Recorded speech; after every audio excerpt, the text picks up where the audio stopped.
Estimado público, un cordial saludo para todos ustedes. Espero se encuentren bien. Ojalá sea de su agrado este video. No olviden darle like, suscribirse y activar la campanita y compartir el video para estar al pendiente de nuestras actualizaciones. Dicho esto, comencemos. Vamos a hablar en este instante acerca del mito y la mitología en la historia. Vamos a abundar lo antes expuesto en anteriores videos. La función del mito va a ser en cuanto a que el hombre en un momento determinado de su desarrollo histórico, es decir, el hombre va evolucionando a través del tiempo y del espacio.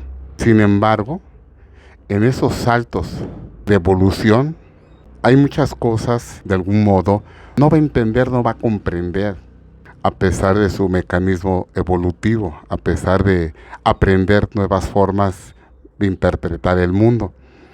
Va a haber momentos en los que, por otra parte, no va a asumir, y desde esa perspectiva de no asumir las cosas, lo va a trasladar o a reflejar en el concepto del mito que de algún modo él mismo ha creado.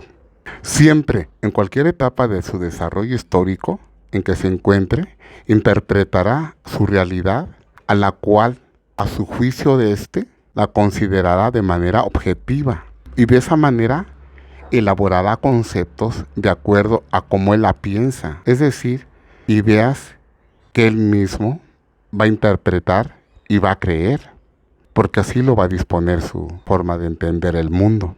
Por lo que en esa dirección va a inventar una serie de procedimientos, métodos, para que la realidad, por otra parte, le revele ella misma parte de ese en sí, que guarda la realidad misma, independientemente del sujeto.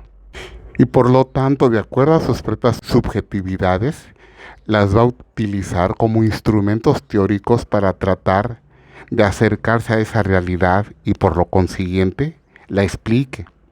Lo transportará por otra parte a lo que, como he mencionado en líneas atrás, lo que no entienda, por mucha subjetividad o esfuerzo alguno que ponga, nunca va a conocer la realidad en esencia en sí misma. Por lo que todo ese acontecer de incomprensión lo va a reflejar en el mito o la mitología. La mitología, por otra parte, por mucha evolución de la sociedad misma, siempre va a aparecer. Anteriormente, en la antigua Grecia, la mitología aparecía en donde de una forma continua los dioses intervenían en la vida pública del hombre. Siglos más tarde, a partir del cristianismo, va a suceder lo mismo, pero aquí ya no se trata de un criterio politeísta de la religión, sino un criterio monoteísta, por lo que en este caso la religión va a operar de otra manera muy diferente, en el sentido de que prácticamente pues va a estar el mito de la incomprensión. Tanto la cristiandad como el mito van a ser partes importantes en su desarrollo del hombre. En otro término, por mucha secularización del conocimiento, va siempre a ahondar, siempre va a haber la idea de la incomprensión de su realidad inmediata, y por lo tanto siempre va a ir de la mano una con la otra. Así es de que el hombre, por mucha evolución o conciencia histórica como verdad histórica como él a su juicio la entienda, siempre va a tener el mito a su lado y la mitología, por lo que llegará un momento en el que acudirá a ella cuando realmente no entienda o se explica algún concepto. Ahí estará el mito y la mitología para auxiliarlo.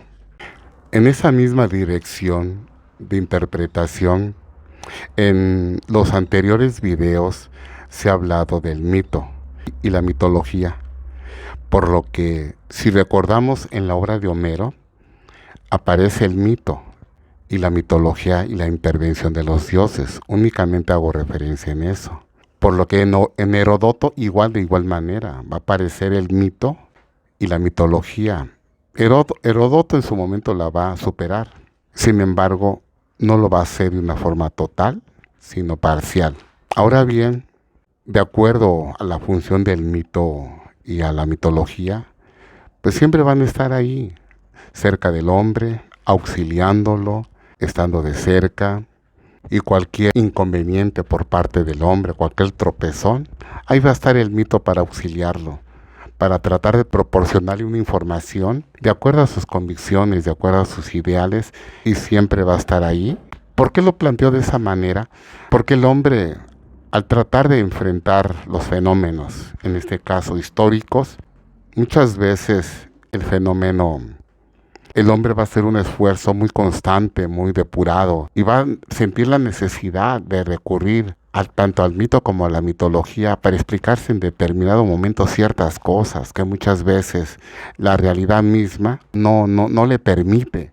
Vamos a hacer un recordatorio, vamos a tratar de volar nuestra imaginación y trasladarnos en este caso a las condiciones prehumanas, en el momento en el que el hombre prácticamente habitaba en las cavernas.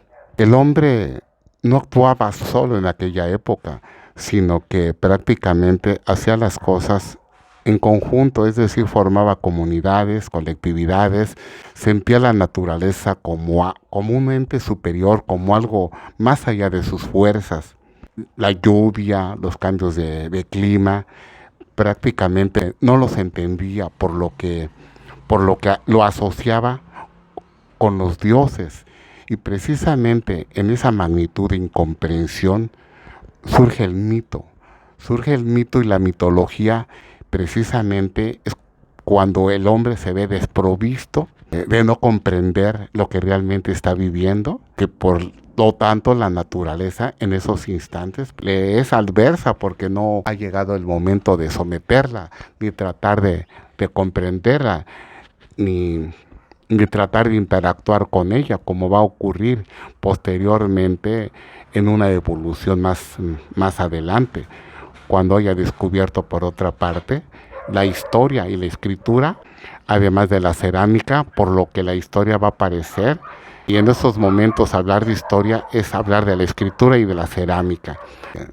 Cuando crea la escritura y la cerámica, va a superar ese aspecto de la condición prehumana de su parte, por lo que a partir de estos instantes, en la aparición misma de estos elementos, va a alcanzar un desarrollo tal que le va a permitir elevar su nivel de comprensión de su realidad histórica, por lo que él va a asumir y lo va a reflejar en su saber y va a crear una serie de teorías basadas, sujetas, en este caso, tanto a la cerámica y a la escritura, por lo que va a crear civilizaciones y se va a asentar en forma definitiva en varios territorios, en varios lugares.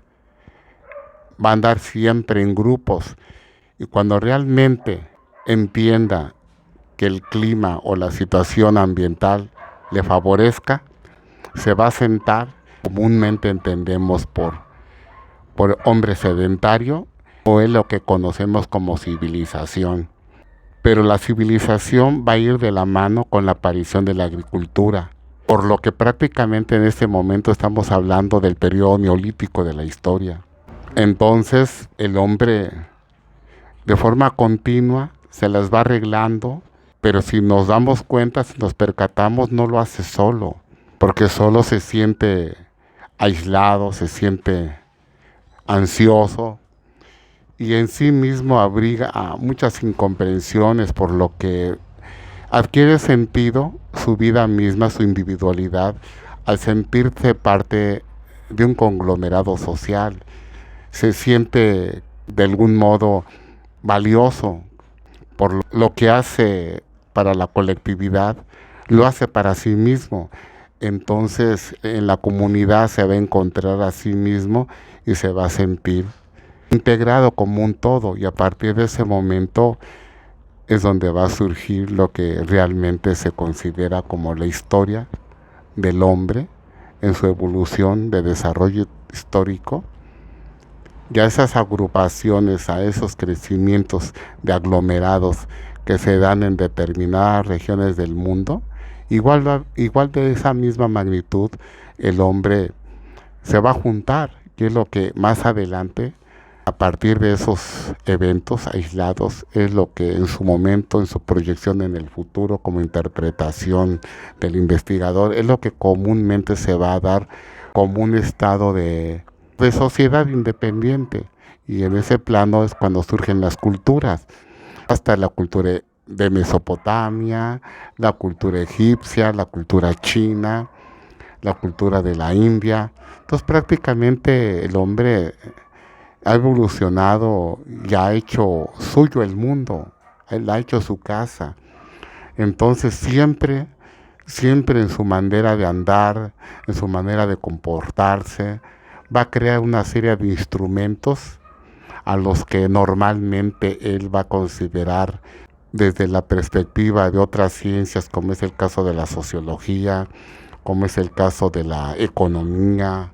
Va a tener ideas políticas, ideas de asociación entre vínculos comunitarios, es decir, van a concentrarse grupos determinados en forma, el lenguaje inclusive va a formar parte vital e importante en su cohesión como grupo comunitario y su manera de interpretar el mundo. Entonces, cada grupo aislado va a tener sus propias reglas, su propia verdad, su propia razón de ser. Entonces van a crear sus propias formas de entender el derecho, la filosofía, la historia. Cada región va a tener su propia forma de concebir e interpretar el mundo. Entonces lo que se trata aquí es juntar todo ese punto de vista diverso y crear ciencia que explique precisamente esa fragmentación que hay en el hombre para comprenderlo como una unidad. Y en ese sentido van a surgir las ciencias que van a explicar todo el conjunto de la humanidad del ser para tratar de que el hombre, a través de ese conjunto del saber universal, realmente entendamos la naturaleza misma del hombre y por lo tanto el mito y la mitología van a ser parte fundamental en todo ese desarrollo del hombre en su manera de tejer su mundo espiritual. Por ahora eso es todo. Gracias por haber escuchado este video.